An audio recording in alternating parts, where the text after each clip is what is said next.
Hello friends, welcome to our channel Dr. Karthikeyan.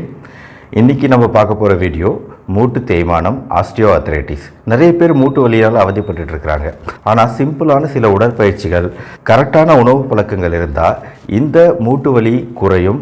அது மட்டும் இல்லாமல் மூட்டு தேய்மானம் அதிகமாகாமல் பாதுகாத்துக்கலாம்.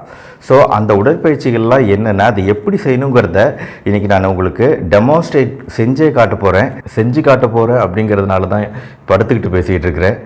வாங்க வீடியோக்குள்ளே போகலாம். Welcome to our channel doctor Karthikeyan. வழக்கம் போல் இந்த வீடியோவில் என்ன டவுட் இருந்தாலும் நீங்கள் கமெண்ட் செக்ஷனில் கேளுங்க, கண்டிப்பாக ரிப்ளை பண்ணுறேன்.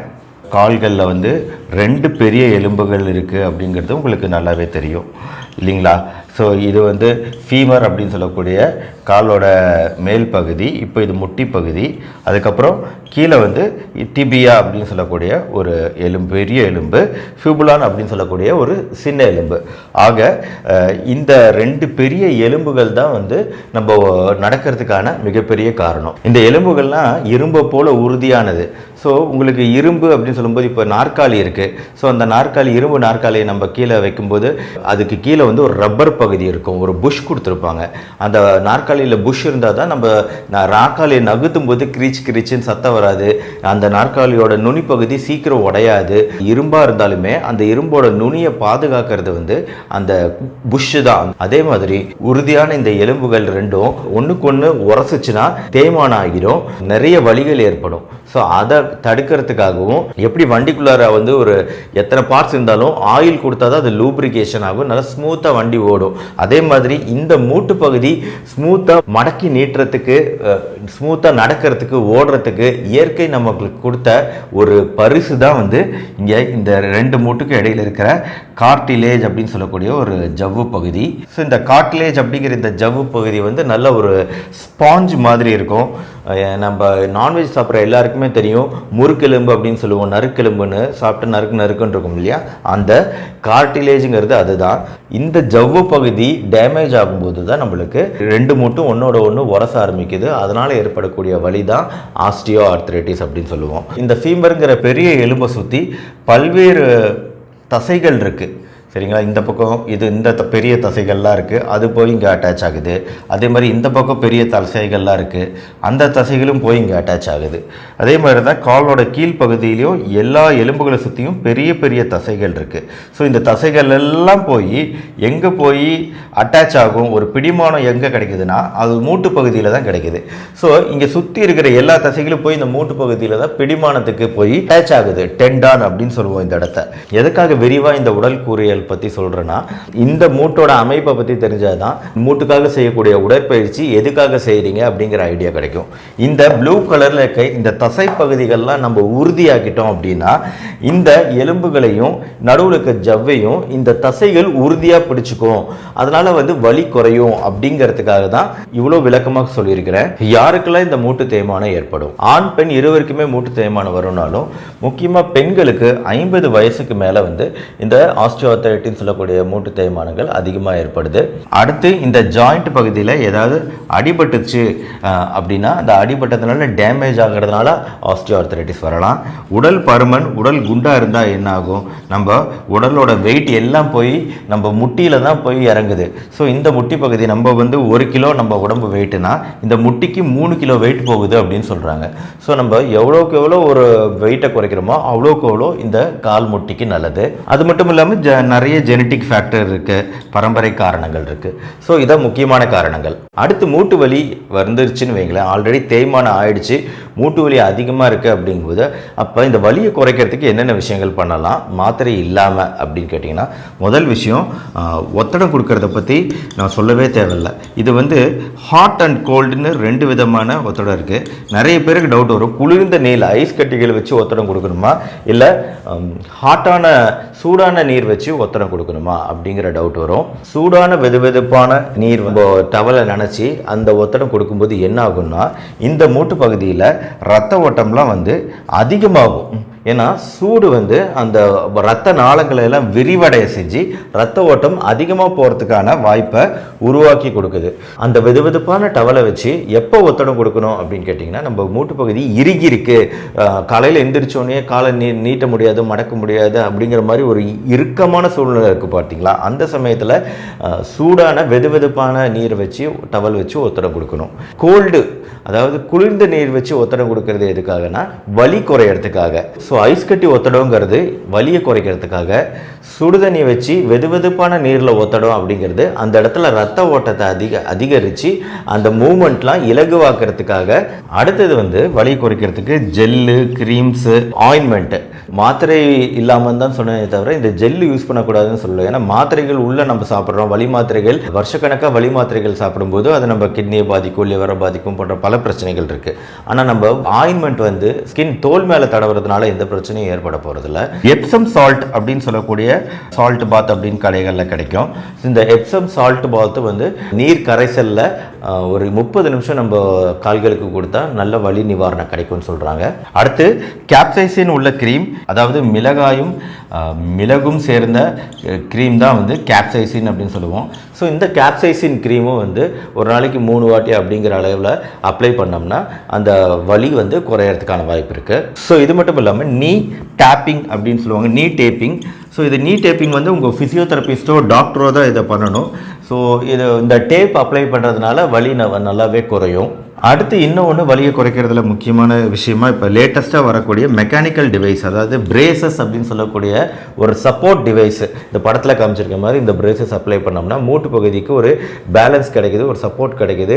வெயிட் அழுத்தம் வந்து மூட்டுக்கு டைரெக்டாக போகாமல் இந்த தசைகள் ரெண்டும் அந்த வெயிட்டை தாங்கிக்குது. ஸோ அதனால் பிரேசஸ் வந்து கொஞ்சம் காலத்துக்கு யூஸ் பண்ண முடியும். ஸோ ஆக இந்த விஷயங்களால் வலி குறைஞ்சிருச்சு அப்படின்னா அடுத்து நம்ம மெயினாக செய்ய வேண்டியது எக்ஸசைசஸ், கரெக்டான உடற்பயிற்சி, கரெக்டான உணவுகள். ஆர்த்ரைட்டிஸ் ஃபவுண்டேஷன் அப்படின்னு சொல்லிட்டு ஒரு உலக நிறுவனம், இந்த மூட்டு வலிக்காகவே உண்டான ஒரு உலக நிறுவனம். ஸோ இவங்க என்ன சொல்கிறாங்கன்னா, மருந்து இல்லாமல் மூட்டு வலியை குணப்படுத்தணும், அதை வராமல் தடுக்கணும்னா அதுக்கு ஒரே ஒரு வழி தான் இருக்குது. த மோஸ்ட் எஃபெக்டிவ் வே வந்து எக்ஸசைஸ், உடற்பயிற்சி தான் அப்படின்னு சொல்கிறாங்க. ஸோ அந்த எக்ஸசைஸ்லாம் என்னங்கிறத நான் இப்போ செஞ்சு காமிக்கிறேன். ஸோ அதுக்கு முன்னாடி இந்த எக்ஸசைஸ் செய்கிறதுனால என்ன நன்மைகள் அப்படின்னு பார்த்தீங்கன்னா, ஒன்று நம்ம மூட்டில் இறுக்கம் குறைஞ்சு நல்லா இலகுவாக இருக்கும், மூமெண்ட் ஈஸியாக இருக்கும். அடுத்து வெயிட் குறையும். எக்ஸசைஸ் நார்மலாகவே நம்ம செய்யும்போது வெயிட்டும் கொஞ்சம் கொஞ்சமாக குறைய ஆரம்பிக்கும். நம்மளோட மூட் நல்லா பாசிட்டிவாக இருக்கும் டெய்லி நம்ம உடற்பயிற்சி செய்யும்போது. முக்கியமான விஷயம் ஜாயிண்ட் ஸ்டிஃப்னஸ், அதாவது இந்த மூட்டு வலி நாளடைவில் அதிகமாக என்ன ஆகும்னா, இந்த தசைகள்லாம் லூஸ் ஆகி இந்த இடம் இறுகிக்கும். நம்ம காலையில் எந்திரிச்சா டக்குன்னு பெட்டை விட்டு இறங்க முடியாது, அப்படியே மூட்டு ரெண்டு பிடிச்சாப்பில் இருக்கும், இல்லைனா மூட்டு ரெண்டு திடீர்னு விலகுனாப்பில் இருக்கும். ஸோ இந்த மாதிரி ஃபீலிங்லாம் ஏன் கிடைக்குதுன்னா, இந்த தசைகள்லாம் உறுதியாக இல்லாததுனால தான் இந்த ஸ்டிஃப்னஸ் வருது, இறுக்கம் வருது. ஸோ இந்த இறுக்கத்தை குறைக்கிறதுக்காக தான் இந்த எக்ஸசைஸை, இந்த உடற்பயிற்சியை. எப்பவுமே உடற்பயிற்சி செய்ய ஆரம்பிக்கிறதுக்கு முன்னாடி ஃபஸ்ட்டு திங் என்ன பண்ணணும்னா வார்ம் அப் பண்ணணும்னு சொல்கிறாங்க. நம்ம லைட்டாக வந்து இப்படி குதிச்சு வார்ம் அப் பண்ணுறது தான் வார்ம் அப். ஆனால் இது வந்து ஆஸ்டியோ ஆர்த்ரைட்டிஸ், இதில் வந்து குதிச்சுலாம் நம்ம வார்ம் அப் பண்ண முடியாது. வார்ம் அப்னா நம்ம லைட்டாக வெந்நீர் ஒத்தடம் கொடுக்கறது நல்லது. வெதுவெதுப்பான நீரில் இந்த ஒத்தடம் லைட்டாக கொடுத்து ஒரு 5 நிமிஷம் இந்த மூட்டை சுற்றி ஒரு டவலால் இந்த மூட்டை சுற்றி கொஞ்சம் நேரம் வச்சு ஒரு 5 மினிட்ஸ், இந்த காலுக்கு 2 நிமிஷம், அந்த காலுக்கு 2 நிமிஷம் அப்படிங்கிற அளவில் முதல்ல மூட்டை வார்ம் அப் பண்ணுங்கள். இந்த வார்ம் அப் பண்ணப்புறம் தான் நம்ம அடுத்த ஸ்டெப்புக்கு போகணும். ஸோ அடுத்து என்னென்ன எக்ஸசைஸ் பண்ணணும்? ஆஸ்டியோ ஆர்த்ரைட்டிஸ் பொறுத்த வரைக்கும் லோ இம்பேக்ட் எக்ஸசைஸ் அப்படின்னு சொல்லுவாங்க. மூட்டுக்கு அதிகம் அழுத்தம் கொடுக்காத எக்ஸசைஸ் தான் லோ எக்ஸசைஸ். ஸோ இதில் 3 எக்ஸசைஸ் மெயினாக நம்மளால் செய்ய முடியும். ஒன்று வந்து சைக்கிளிங் செய்ய முடியும், இன்னொன்று வந்து யோகா செய்ய முடியும், இன்னொன்று வந்து ஸ்விம்மிங் செய்ய முடியும். ஸோ ஸ்விம்மிங்கிறது இப்போ எல்லாருக்கும் சாத்தியப்படுமா அப்படின்னு தெரியல, இருந்தால் அது ஒரு பெஸ்ட்டு. ஆனால் ஸ்விம்மிங் இல்லைனா அடுத்து வந்து நம்ம cycling and yoga. Cycling normal சைக்கிள்னாலும் பரவாயில்ல, இல்லை வீட்டில் இருக்கிற எலிப்டிக்கல் மிஷின் சைக்கிள்னாலும் பரவாயில்ல. ஸோ இந்த 3 விஷயங்களில் ஏதாவது ஒன்று நம்ம வந்து ஒரு நாளைக்கு 30 நிமிஷம் அப்படிங்கிற அளவில் ஒரு வாரத்துக்கு 150 நிமிஷம் செய்ய சொல்கிறாங்க. 3வது விஷயம் ஸ்ட்ரெச்சிங். இந்த ஸ்ட்ரெச்சிங்கிறது தான் வந்து பொதுவாக வந்து நிறைய பேருக்கு தெரியறதில்ல, எப்படி பண்ணணும், எப்படி நம்ம மசில் ஸ்ட்ரெச் பண்ணணும்னு. ஃபஸ்ட்டு சிம்பிளான எக்ஸசைஸ் வந்து இந்த நீ எக்ஸ்டென்ஷன். பொசிஷன். இந்த நீஸ் அதாவது கால் முட்டி வந்து நம்ம சீட்டோட எட்ஜ் இருக்குது பார்த்தீங்களா, எட்ஜ் வந்து கொஞ்சம் தள்ளி இருக்கிற மாதிரி பார்த்துக்கோங்க உட்காரும்போது. ஸோ இந்த மாதிரி வச்சுட்டு நம்ம கால்களை நேராக நீட்டி ஒரு 3 செகண்ட் கவுண்ட் பண்ணுங்கள். 1 2 3. அடுத்து ஸ்லோவாக கீழே பெண்ட் பண்ணுங்கள். அப்புறம் 1 2 3 4ன்னு ரெஸ்ட் கொடுங்க. மறுபடியும் ஸ்லோவாக லிஃப்ட் பண்ணுங்கள். 1 2 3 செகண்ட்ஸ் வச்சுருங்க. இது மாதிரி 20 வாட்டி பண்ணணும். அதே மாதிரி அடுத்த காலுக்கும் இதே மாதிரி 20 டைம்ஸ் பண்ணணும். ஸோ இந்த மாதிரி நம்ம கால்களை தூக்கும்போது இந்த இடத்துல குவாட்ரிசெப்ஸ் அப்படிங்கிற தசைகள் இருக்குது. அந்த தசைகள் டைட்டன் ஆக்கிறதுக்காக தான் இந்த எக்ஸசைஸ். அடுத்தது ஸ்டாண்டிங் ஹாம்ஸ்ட்ரிங் கர்ல்ஸ் அப்படின்னு சொல்லுவோம். அதாவது ஒரு சப்போர்ட்டுக்கு வந்து இந்த மாதிரி சேரை பிடிச்சிக்கோங்க. பிடிச்சிக்கிட்டு ஃபஸ்ட்டு ஒரு லெக்கை வந்து மேலே தூக்கணும். முடிஞ்சளவு நம்மளோட பட்டக்ஸை நோக்கி தூக்கணும். 3 செகண்ட்ஸ் கவுண்ட் பண்ணுங்கள். 1 2 3. ஸோ லெஃப்ட் லெக் முடிஞ்சோடனே ரைட் லெக் அதே மாதிரி 20 டைம்ஸ் நம்ம பண்ணணும். அடுத்து வந்து காஃப் ஸ்ட்ரெச் அப்படின்னு சொல்லுவோம். காஃப்ங்கிறது இந்த மசில் தான் வந்து காஃப் அப்படின்னு சொல்லக்கூடிய மசில். இந்த காஃப் எப்படி ஸ்ட்ரெச் பண்ணலாம் அப்படின்னு கேட்டால் இதே மாதிரி சேரை வச்சு ஹோல்ட் பண்ணிக்கணும். ஹோல்ட் பண்ணிக்கிட்டு முதல்ல நம்ம லெஃப்ட் லெக்கை இப்படி பின்னாடி கொண்டு வருவோம். ஸோ இப்படி பின்னாடி கொண்டு வந்து நம்ம என்னோடய கால் குதிகாலை பாருங்கள், அதாவது இந்த பகுதியை பாருங்கள். இப்போ நான் என்ன பண்ணுறேன், ஸ்லோவாக அதை கீழே அமுக்குறேன். ஸோ அப்படி அமுக்கும் போது என்ன ஆகுதுன்னா எனக்கு இந்த இடத்துல ஸ்ட்ரெச் ஃபீல் ஆகுது. இந்த மாதிரி ஒரு 3 செகண்ட்ஸ் 1 2 3 ஸ்ட்ரெச் பண்ணணும். திருப்பி மேலே வரணும், முன்னாடி வரணும், மறுபடியும் இன்னொரு வாட்டி அதே மாதிரி. ஸோ அப்படியே நீங்கள் 20 செகண்ட் கவுண்ட் பண்ணுங்கள். 1 2 3 4 5 6 7 8ன்னு 20 செகண்ட் கவுண்ட் பண்ணணும். அதே மாதிரி இந்த காலுக்குமே ஸ்ட்ரெச் பண்ணிக்கிட்டே 20 செகண்ட் கவுண்ட் பண்ணிவிட்டு முன்னாடி வந்துடணும். இது மாதிரி 2 டைம்ஸ் பண்ணணும். ஸோ இதுதான் காஃப் ஸ்ட்ரெச். அடுத்த எக்ஸசைஸ் வந்து சீட்டட் ஹிப் மார்ச், அதாவது ஹிப் இந்த இடுப்பு பகுதிக்கான எக்ஸசைஸ் இது. ஸோ இந்த சீட்டட் ஹிப் மார்ச்சில் என்ன பண்ணுவோன்னா, முதல்ல இப்போது வலது கால் இருக்குது பார்த்தீங்களா, இந்த வலது கால் வந்து கொஞ்சம் பின்னாடி தள்ளி என்னோடய கால்கள் பாருங்கள் இப்படி வச்சுக்கணும். ஸோ அடுத்து இந்த இடது காலை வந்து கைகளால் தூக்கி ஒரு 3 செகண்ட் கவுண்ட் பண்ணுங்கள். 1 2 3. ஸோ இப்படி நம்ம தூக்கி பிடிச்சிருக்கும்போது நம்மளுக்கு இந்த இடத்துல ஒரு ஸ்ட்ரெச்சு டைட் ஃபீலிங் கிடைக்கும். ஸோ இந்த ஹிப் மசில் ஆக்டிவேட் ஆகுதுன்னு அர்த்தம். ஸோ 1 2 3 கீழே வச்சுருங்க. இந்த மாதிரி 10 டைம்ஸ் இந்த சைட் பண்ணுங்கள், லெஃப்ட் சைட் பண்ணுங்கள். உங்களோட இந்த இடுப்பு பகுதியில் ஒரு ஸ்ட்ரெச் உங்களால் ஃபீல் பண்ண முடியும். அடுத்து இதே மாதிரி இடது காலை பின்னாடி வச்சுட்டு இப்போ வலது காலை தூக்கி பிடிச்சிக்கணும். 1 2 3. ஸோ இது வந்து சீட்டட் ஹிப் மார்ச்னு நம்ம இடுப்பு தசைகளுக்கு ஒரு சின்ன எக்ஸசைஸ். அடுத்த எக்ஸசைஸ் வந்து உங்களோட கால் பகுதிகளை வந்து ஸ்ட்ராங் பண்ணுறதுக்கு, உங்களோட காலோட உள்பகுதியில் இருக்கக்கூடிய தசைகளை ஸ்ட்ராங் பண்ணுறதுக்கு இந்த மாதிரி ஒரு தலகாணி எடுத்துக்குவோம். இந்த தலகாணி நல்ல ஃபோம் பில்லோவாக இருக்கணும். ஸோ கடைகளில் கிடைக்கக்கூடிய நார்மல் ஃபோம் பில்லோ இது. ஸோ இந்த ஃபோம் பில்லோவை வந்து நம்ம மடித்து வச்சுக்கிட்டு நம்ம 2 கால்களுக்கு இடையில் இந்த ஃபோம் பில்லோ வச்சு நம்ம கால்கள்னால் இதை அமுக்கணும். இந்த மாதிரி 1 2 3 4 5 செகண்ட்ஸ் இந்த மாதிரி பண்ணணும். அப்புறம் ரிலீஸ் பண்ணணும். ஸோ இந்த மாதிரி 10 டைம்ஸ் ரிப்பீட் பண்ணணும். 1 2 3 4 5 அப்படின்னு 10 டைம்ஸ் ரிப்பீட் பண்ணணும். அடுத்த விஷயம், நம்ம சேர்லேருந்து ஸ்மூத்தாக எந்திரிக்கிறது, உட்காருறது, அதுக்காக இந்த எக்ஸசைஸு. ஸோ இந்த எக்ஸசைஸில் என்ன பண்ணணும், 2 பில்லோ வச்சிடணும் சேர் மேலே. கால்கள் வந்து இப்போது மடங்கி இருக்குது, முட்டி மடங்கி இருக்குது, பாதங்கள்லாம் ஃப்ளாட்டாக இருக்குது. இப்போ நான் என்ன பண்ண போகிறேன்னா, நம்ம பொதுவாக எப்படி எந்திரிப்போம்னா, இங்கே கையை பிடிச்சி எடுப்போம், அங்கே கையை பிடிச்சி எந்திரிக்கிறது, இந்த மாதிரி பிடிச்சி சப்போர்ட் பிடிச்சி எந்திரிப்போம். ஸோ இந்த எக்ஸசைஸில் என்ன பண்ண போகிறோன்னா, நாம் வந்து இந்த சேரோட எட்ஜில் இப்படி உட்காந்துக்கிட்டு கைகளை மேலே இப்படி வச்சுக்கிட்டு ஸ்லோவாக நம்மளோட இந்த தை மசில்ஸ், இந்த கால் மசில்ஸ், இது நீஸ் முன்னாடி போகக்கூடாது, வெறும் இடுப்பு பகுதியை மட்டும் வச்சு எந்திரிக்கணும். ஸ்லோவாக எந்திரிச்சு ஸ்மூத்தாக எந்திரிச்சு நின்றுட்டு மெதுவாக அதே மாதிரி உட்காரணும். புரியுதா உங்களுக்கு? ஸோ எந்த சப்போர்ட்டும் இல்லாமல் நம்ம இந்த மாதிரி ஸ்லோவாக எந்திரிக்கிறது, உட்காருது அப்படின்னு பண்ணலாம். ஒன்று கைகளை இப்படி மேலே வச்சுக்கலாம், இல்லைன்னா இப்படி கைகளை சைடில் லூஸாக வச்சுக்கிட்டு கூட நம்ம எந்திரிக்கிறது அப்படிங்கிறத ட்ரை பண்ணலாம். ஸோ இந்த மாதிரி 10 டைம்ஸ் பண்ணணும். ஸோ இந்த மாதிரி பண்ணும்போது என்ன ஆகுதுன்னா, நம்மளோட இந்த கால் மசில்ஸ் எல்லாமே நல்லா தசைகள் எல்லாம் உறுதியாகி ஈஸியாக எந்திரிக்கிறது, உட்காருறது நம்மளுக்கு ஈஸியாக எளிமையாக இருக்குது. அடுத்தது இந்த 1 லெக் பேலன்ஸ். இதை பற்றி நான் ஏற்கனவே சொல்லியிருக்கிறேன். இப்போ நம்ம ஒரு கிச்சனில் நிற்கிறோன்னா கூட கிச்சன் கவுண்டர் இருக்கு இல்லையா, இந்த டேபிள் டாப்பை பிடிச்சிட்டுக்கலாம், இல்லைனா இந்த சேரு, இது ஒரு சப்போர்ட் தான். ஆனால் இதை பிடிக்கக்கூடாது. இந்த எக்ஸசைஸில் பிடிக்காமல் நம்ம கால்களை வந்து தூக்கி ஒரு எதையும் பிடிக்காமல் 20 செகண்ட்ஸ் 1 2 3 4 5 6 7 8 9 10 20 செகண்ட்ஸ் இந்த மாதிரி நிற்கணும்.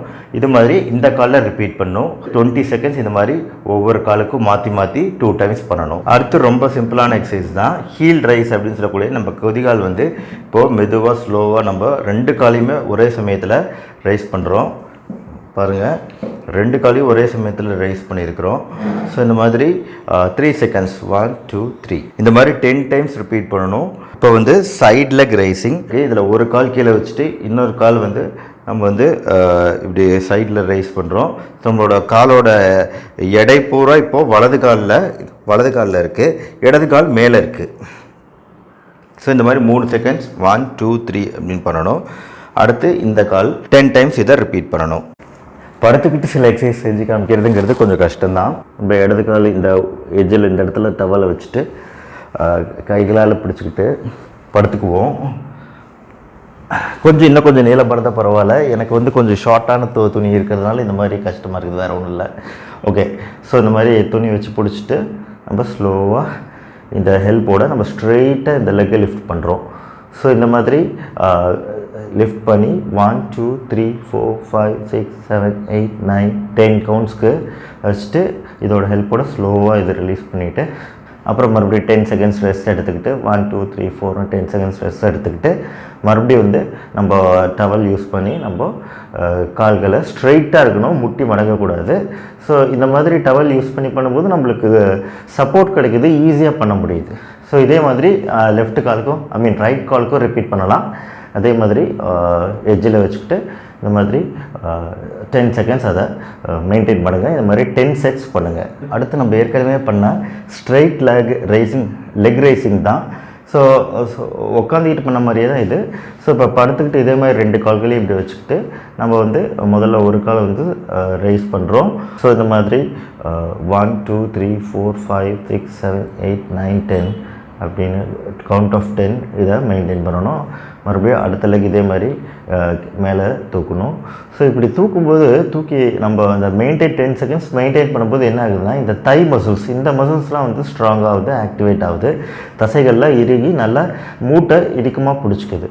நம்ம கால்கள் முன்னாடி இருக்கிறது குவாட்ரிசெப்ஸ் அப்படிங்கிற தசை, கால் பின்னாடி இருக்கிறது ஹாம்ஸ்ட்ரிங் அப்படிங்கிற தசை, அப்புறம் காஃப் அப்படின்னு சொல்லக்கூடிய இந்த தசைகள், அதுக்கு கீழே இருக்கக்கூடிய தசைகள். இந்த தசைகள்லாம் ஸ்ட்ராங்காக இந்த மூட்டு பகுதி ஸ்ட்ராங் ஆகும், மூட்டு வலி குறையும். ஸோ இப்போ உட்காந்துக்கிட்டு இந்த எக்ஸசைஸ் பண்ணலாம். இந்த மாதிரி படுத்துக்கிட்டும் இந்த பில்லோவை வந்து நம்ம 2 கால்களுக்கு இடையில மடக்கி இப்படி வச்சுக்கிட்டு நம்ம இதை வந்து ஸ்க்வீஸ் பண்ணணும், பில்லோவை ஸ்க்வீஸ் பண்ணணும். ஸோ இந்த மாதிரி 10 செட்ஸ் பண்ணிங்கன்னா நம்மளோட உள்பகுதி தசைகள்லாம் நல்லா உறுதியாகும். உட்காந்துக்கிட்டு கால் தூக்குறது கூட கஷ்டமாக இருக்குது அப்படின்னு நினச்சிங்கன்னா இதுதான் இருக்கிறதுலே சிம்பிளான ஒரு எக்ஸசைஸு. ரிலாக்ஸாக படுத்துக்கலாம், இல்லை உட்காந்துக்கலாம். உட்காந்துக்கிட்டு இந்த குவாட்ரிசெப்ஸ் மசிலை வந்து நம்ம டைட் பண்ணுறோம். நம்ம படத்தில் காட்டுற மாதிரி இந்த மாதிரி டைட் பண்ணோம்னா நீங்கள் தொட்டு பார்த்தீங்கன்னாவே நல்லா இறுக்கமாக இருக்கும். ஸோ இந்த மாதிரி ஸ்ட்ராங்காக டைட் பண்ணி ஒரு 5 செகண்ட்ஸ் 1 2 3 4 5 அப்படின்னு சொல்லி அப்புறம் ரிலீஸ் பண்ணலாம். அதே மாதிரி இந்த கால்லையும் 5 செகண்ட் நீங்கள் கவுண்ட் பண்ணணும். 1 2 3 4 5 அப்புறம் ரிலீஸ் பண்ணணும். ஸோ இந்த மாதிரி 10 டைம்ஸ் பண்ணிங்கன்னா இதுதான் இருக்கிறதுலே ரொம்ப சிம்பிளான ஒரு ஆஸ்டியோஆர்த்ரைட்டிஸ் மூட்டு தேய்மான உடற்பயிற்சி. ஸோ இந்த 3 விஷயங்கள், வெந்நீர் ஒத்தடம், அப்புறம் இந்த லோ இம்பேக்ட் எக்ஸசைஸ், அப்புறம் இந்த ஸ்ட்ரெச்சிங் எக்ஸசைஸ், இவ்வளோ நேரம் நான் சொன்ன ஸ்ட்ரெச்சிங் எக்ஸசைஸ் இதை பண்ணினீங்கனாலே உங்களோட மூட்டு வலியை நல்லாவே கண்ட்ரோல் பண்ண முடியும். அடுத்து என்னென்ன உணவுகள் சாப்பிடணும்? ஃபஸ்ட்டு வந்து வைட்டமின் சி நிறைந்த உணவுகள், அதாவது எலுமிச்சை, ஆரஞ்சு, முட்டைக்கோஸ் போன்றவையில் வைட்டமின் சி அதிகமாக இருக்குது. ஸோ வைட்டமின் சி நிறைந்த உணவுகள் சாப்பிடணும். ஒமேகா 3 ஃபேட்டி ஆசிட் உள்ள மீன் வகைகள் சாப்பிட்டா நல்லது. அப்புறம் லோ ஃபேட் டைரி அப்படின்னு சொல்லக்கூடிய பால், பன்னீர், இதெல்லாம் வந்து கால்சியம் வந்து ரொம்ப குறைவு, கால்சியம் வந்து ரொம்ப அதிகமாக இருக்குது. ஸோ அது வந்து நம்ம மூட்டுகளுக்கு நல்லது. அடுத்து கார்லிக், பூண்டு. ஸோ இந்த கார்லிக் நம்ம உணவில் பூண்டு அதிகம் சேர்த்துக்கும் போது டைசல்ஃபைட் அப்படிங்கிற ஒரு அமிலம் இருக்குது. இது வந்து நம்ம மூட்டுக்கு ரொம்ப நல்லது. அடுத்து மஞ்சள், இஞ்சி போன்றவை நம்ம உணவில் சேர்த்துக்கும் போது அதுக்கு வந்து ஆன்டி இன்ஃப்ளமேட்டரி, அதாவது வீக்கத்தை குறைக்கக்கூடிய ஒரு தன்மை உண்டு. அதனால் மஞ்சள், இஞ்சி போன்றவை நம்ம உணவில் சேர்த்துக்கிறது நல்லது. ஸோ இந்த மாதிரி விஷயங்கள் நம்ம உணவில் சேர்த்துக்கிட்டோம்னா நாம் மூட்டு வலி வரதை குறைக்கலாம். இது எல்லாத்துக்கும் மேலே நல்ல தூக்கம் ரொம்ப ரொம்ப முக்கியம். வெயிட் குறைக்கிறது ரொம்ப ரொம்ப முக்கியம்.